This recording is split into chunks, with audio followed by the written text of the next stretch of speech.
Good morning, everybody. This is Dennis Wilburn with the Active Trend Traders, and joining me today is David Grandy from All About Trends. How you doing, David?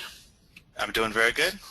And uh, and David's partner Harlan is online, and we've got him kind of sequestered to when we can roll him out when we need him to provide some color on what's going on, what he sees going on in the market.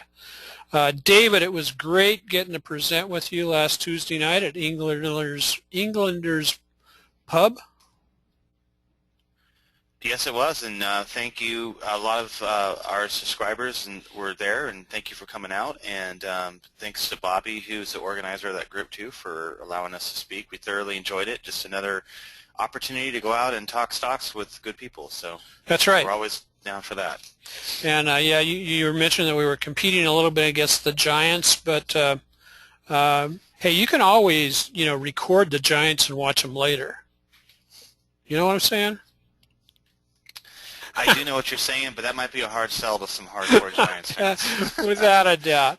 Anyway, I want to welcome everybody here today. I hope you enjoy what's, I won't say enjoy, because sometimes when the market goes into its palpitations, it can cause some consternation. And it's in one of those kind of moods right now. Anyway, I'll remind everybody that all the materials we present here are for training purposes only, and that we strongly suggest people paper trade any new method prior to risking their own capital. Let's get started. As we were saying, Dave and I were at the, and that was the Bay Area Stocks, Options, ETF Investors Meetup. And if you would like David and I to plug in at one of your meetings, or if you know somebody who has meetings, no matter where you are, we can do it live webinars or whatever and just talk about. And we've got put together this awesome presentation called The Art of Trend Trading. And it is similar, but in a little bit more depth than the How to Make Money Trading Stocks show which you're currently on. But just let us know when and where. And so I went searching today, David, for this graphic that I've kept in my file for quite some time. How do you ride a bear? Well, the same way you ride a bull, in the direction it's going. Now, I'm not saying we're going to go fully into a new bear market, but the weakness is showing up, and it's flaky weakness. It's like concerns over like Ebola, concerns over, well, there's rumors that Europe may go into a recession next year, all that kind of stuff, and so it's very reactionary. I like what Mike Gibbons says and say here, we cannot direct the wind, but we can adjust our sails. And so typically when we adjust our sails, it means we may get stopped out of a position really quick, faster than we wanted to, but we maintain our goal of minimizing risk and maximizing our reward. And sometimes that means just stepping away from the market and being almost 100% in cash. Are you guys almost all in cash right now, David? David? Oh, David. Sorry about that, Dennis. I was on mute. We have 4 positions, so we're mostly cash. We're only about 20% invested. Okay, and I'm about 20%, somewhere around 20% invested too right now. And we have another David who is online with it, and he says, yeah, he's totally in cash. But let's take a look at where we were last week. I always like to keep this this bottom section here because it tells you exactly what we were talking about last week. And last week the question was, is correction to a relief rally, because we got the couple of up moves Thursday and Friday of last week. Is it a sucker's rally? And as it turns out to be, it was. This week, what's obvious from the chart is that we're deeper into a correction, but we're looking for a place to bounce. But what does that mean for us? On the S&P, the trend channel currently is broken, and so we may be moving into a sideways move, and we'll see that on the charts a little bit later. The NASDAQ 100 is still living within that expanding top we have showed over the past couple of weeks. And then the Russell is extremely oversold. It blew past its lower support level this morning, where one in a stronger market in the past, and I made a little note to myself that in the past what would happen was basically go down to one of the support levels and immediately bounce. But when what has happened, or what has, the pattern of the past is not repeated as we expect, it's a clue that the overall, sometimes the overall character of the market can be changing. Outside influences. I almost wrote straight across here, worry, worry, worry, but worry, fear, and is it reaching an irrational level? There's a lot of the talking heads talking about going into correction. Harlan was chatting with us a little earlier today about the talking heads today were saying, well, we're going into correction, and heavens, guys, if you've been with us for the last month and a half, we've been in correction. The Russell's been in correction for almost 2 months. And there's been weakness in the S&P and the NASDAQ over the last 2 months also. So you would say that if the market wasn't in a correction, it was at least definitely softening.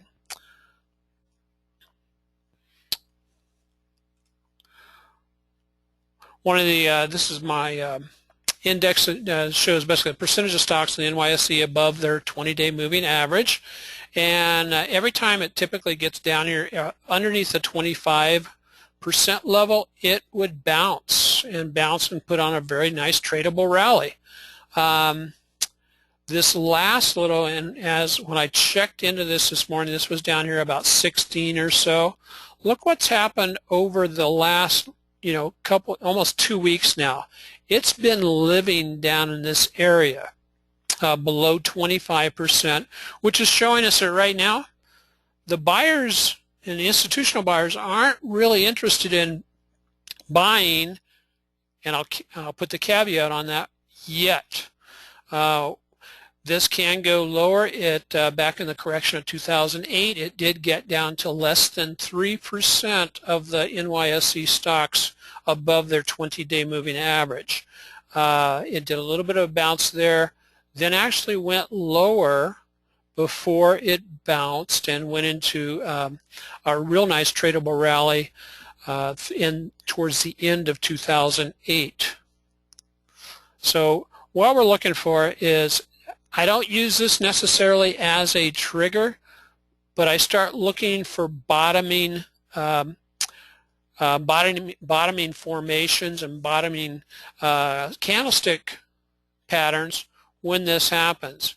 And as we go to the charts of the indices, we'll get rid of Tesla for a second here.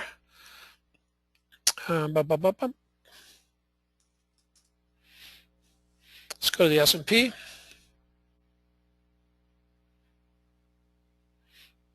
Okay, the S&P, as we indicated earlier, it was also working inside this expanding top. Expanding tops tend to be a bearish type of pattern, and sure enough, we basically violated it to the downside, and it's kept violating, as all the moving averages now are all the 50. The 20 and the 8 are all pointing in the down direction. The 100 is still pointing up a little bit, the 200, and it appears that if we continue here, this will be an important level of support if we make it that low. But also the uptrend channel that we've been watching now for almost 2 years was in fact violated to the downside, and we'll see if that maintains the breakage, or oftentimes when you get a trend line like that, you'll get a little up move back to the trend line, and then I think the Warden brothers coin the term, it kisses the trend line goodbye before it falls. Now, I'm not saying that that is exactly what is going to happen, because the market's going to do what the market wants to do. We could also get a picture of it bouncing here, close to the 200-day moving average, and then going into a really good consolidation zone, and then before moving up higher into the end of the year. The question is this going to be a good, tradable rally? Will we make it back up above the 50-day moving average? Right now, it remains a open book. Let's look at NASDAQ. NASDAQ is, there we go. NASDAQ has got a couple of things going on, and I'll blow this up just a little bit here and get rid of that. One, NASDAQ now is, it's still operating within this expanding top. It's come down and fell below its 100-day moving average after it dropped this support at the 4,000 level, 3997 to be exact. And this was the line of demarcation we were looking at earlier in the week, that if it breaks below that, we have some more downside. And sure enough, we broke above. Big wide range day, followed by yesterday, big wide range day. And when you get these big wide range days, when you're in, it basically is not indicative of a real strong market, but one that is very indecisive and very much going to be whipsawing us around when we're trying to place trade, because a lot of times there's no great stability, because I'm looking really for small bodies to place a trade on, and so it can make it challenging to get into trades. But NASDAQ, oversold, momentum's down. On the weekly charts, we are still looking at, it looks like it still has some momentum left down to the downside. We may revisit this uptrending line or come close to it before we get a rebound as this kind of bottoms out. But it does look like this candle today is a long-legged spinning top, which shows there's a lot of indecisions. Sellers came in when it got back up here into this resistance level, drove it down. Buyers came in at the logical support area and drove it back up above the 100-day moving average for the time being. The Russell.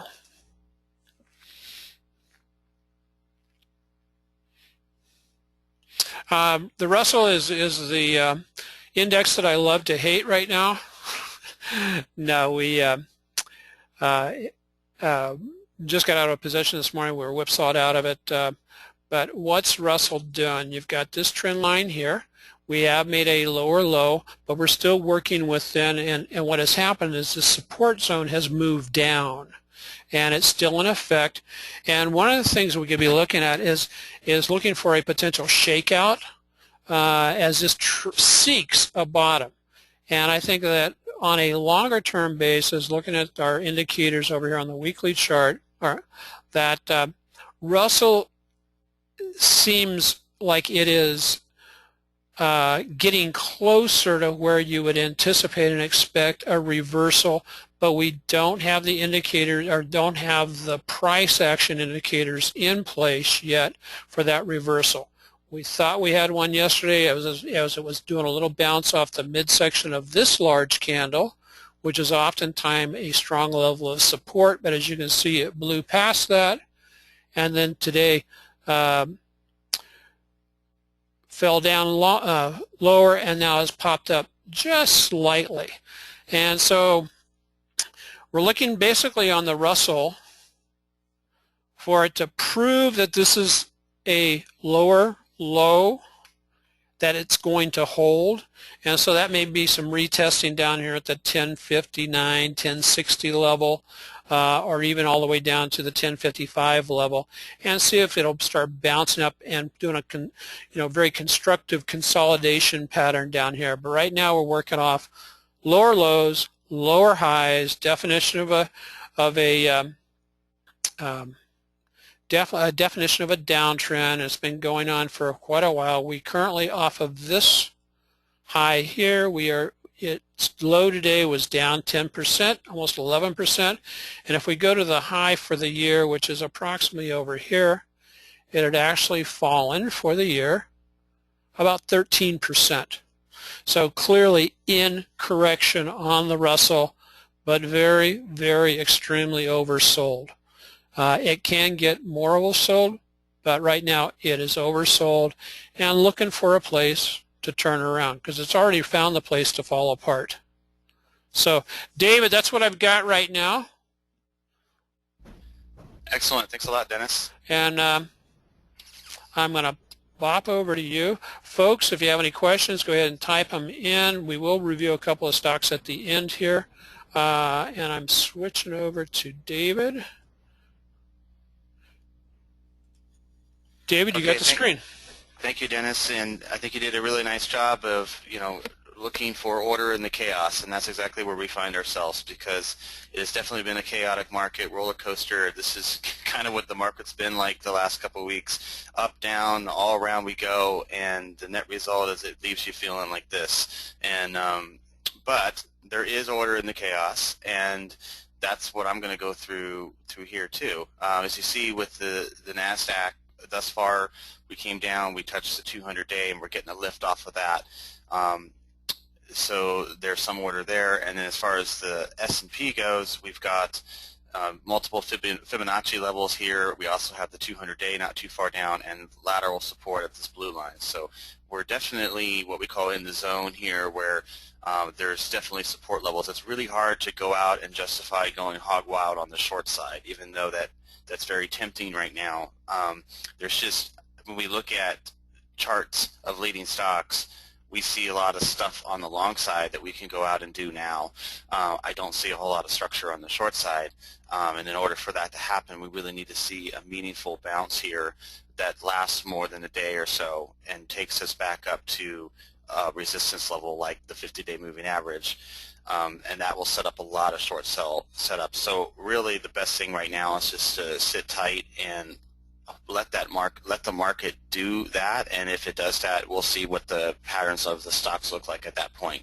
But for now, we're just going to work with what we have, knowing that we are short-term very oversold. We've got some major support levels here that are probably going to get defended at some point. There could be a capitulation low that we have to be on the lookout for. But believe it or not, too, there are leading stocks that are actually holding up very, very well. And just to refresh our trading plan here, we don't chase stocks. We let them come to us, we buy support and sell resistance, and we short resistance and cover out support.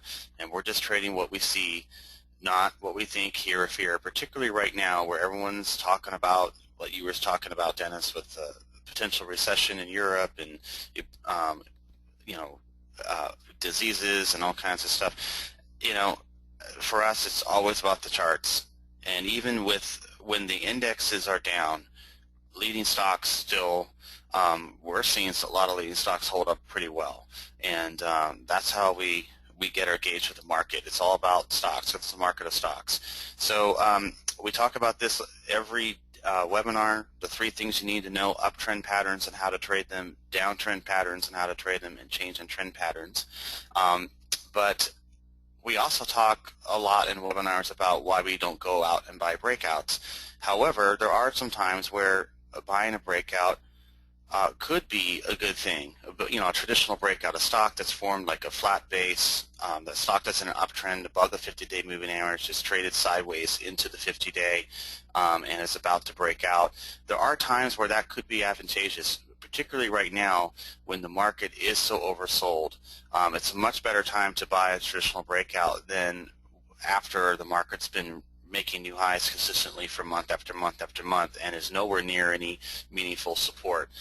So there are a couple stocks that are setting up really nicely for traditional breakouts. Gilead is one of them, where you have a very nice uptrend here, been performing very nicely, a little shakeout here, but really holding up very, very well, has completely ignored this correction, or whatever you want to call it, and it's staying above the 50-day, trading very tightly, and if you bought the breakout here at 110, 111 or so, support is only a few percentage points away. So that's what we like.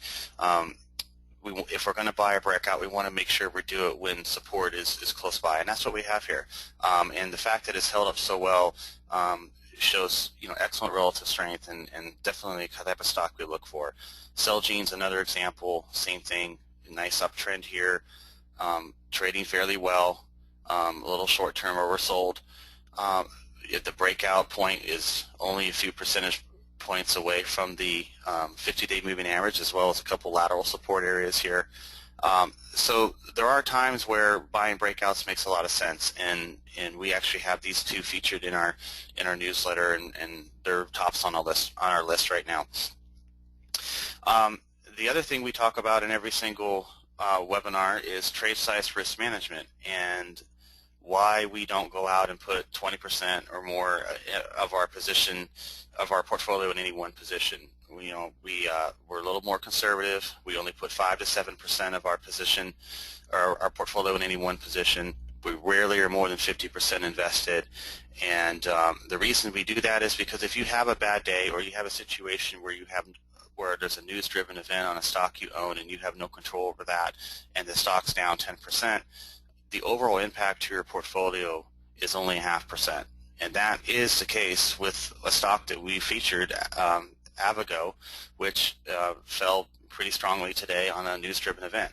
But thanks to trade size risk management, we're down 9% in this position.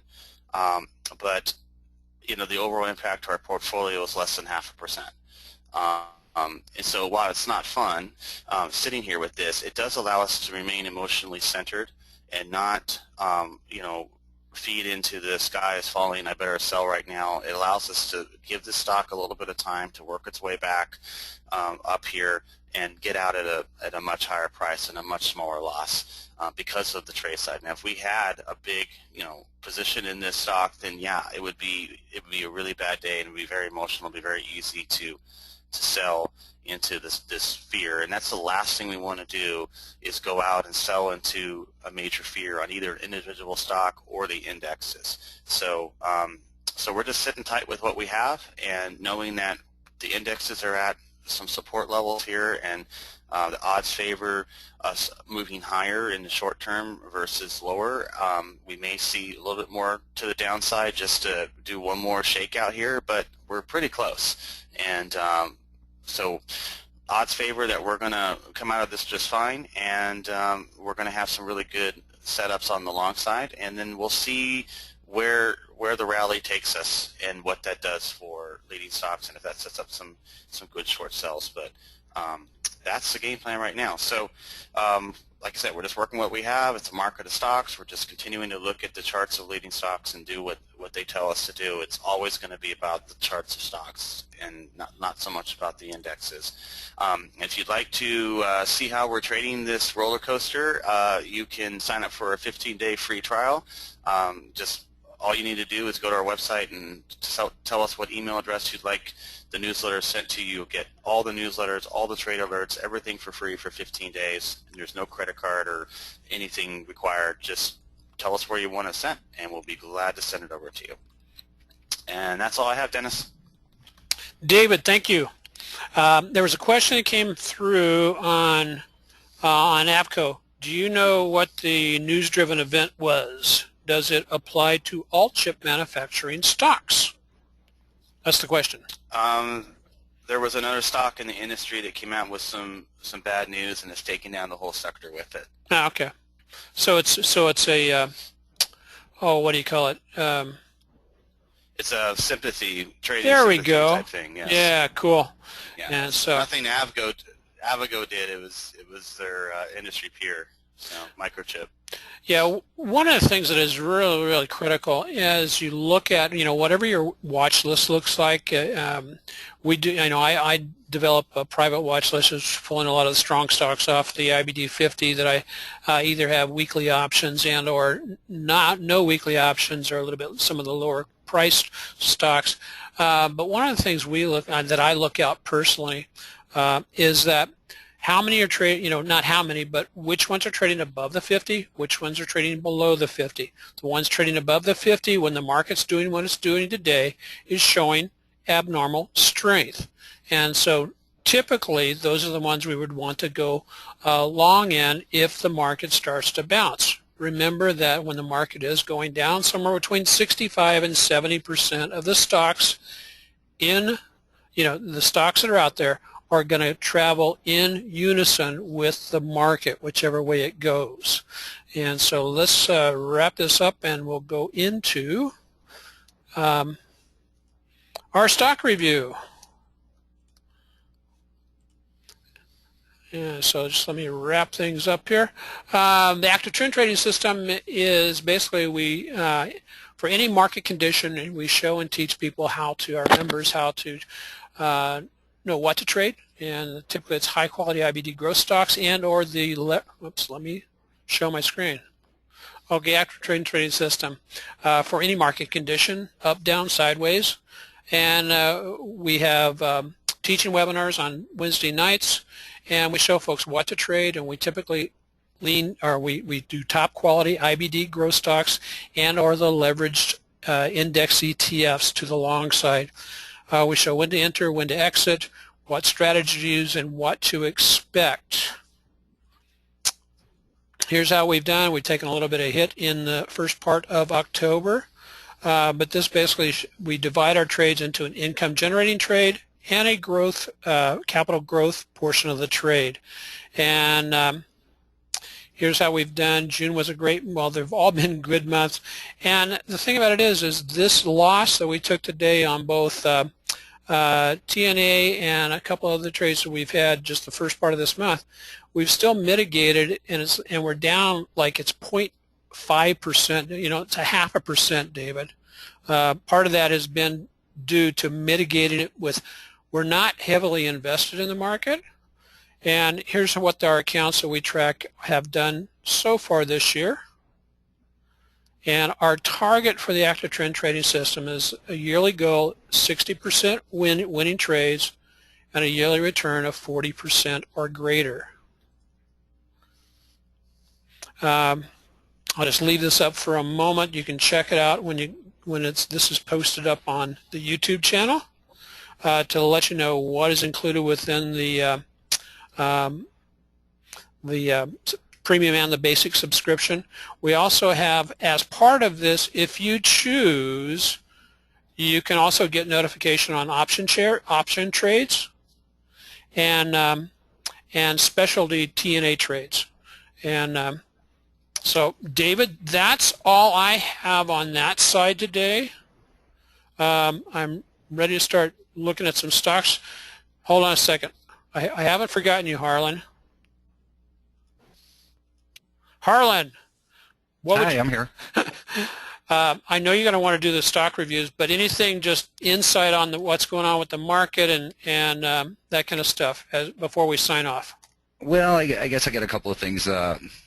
After what David said, I mean, you can clearly see why me and David are partners. I mean, he literally took the words right out of my mouth. You would think I'm sitting in the same room with him versus halfway across the nation. So I have to mimic exactly what he said. And, I mean, we're getting into that magical time of the year, so easy. It's so easy to get consumed by, uh-oh, Chicken Little, the sky is falling. What am I going to do? And usually that starts to enter your psyche just as it gets darkest just before the dawn, which is the flip side of it's always brightest at its peak. So we're kind of in that storm before the calm, and that's good.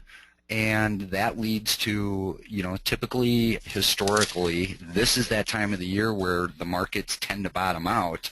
And then we get some sort of run into the end of the year. To what degree, I don't know. But, maybe we just kind of chew around in here and carve out a low like we did last couple of, like the April, May, end of April, May. That's right. In the S&P and NASDAQ. So, I really wouldn't fear it because right now you're fearing it after the fact.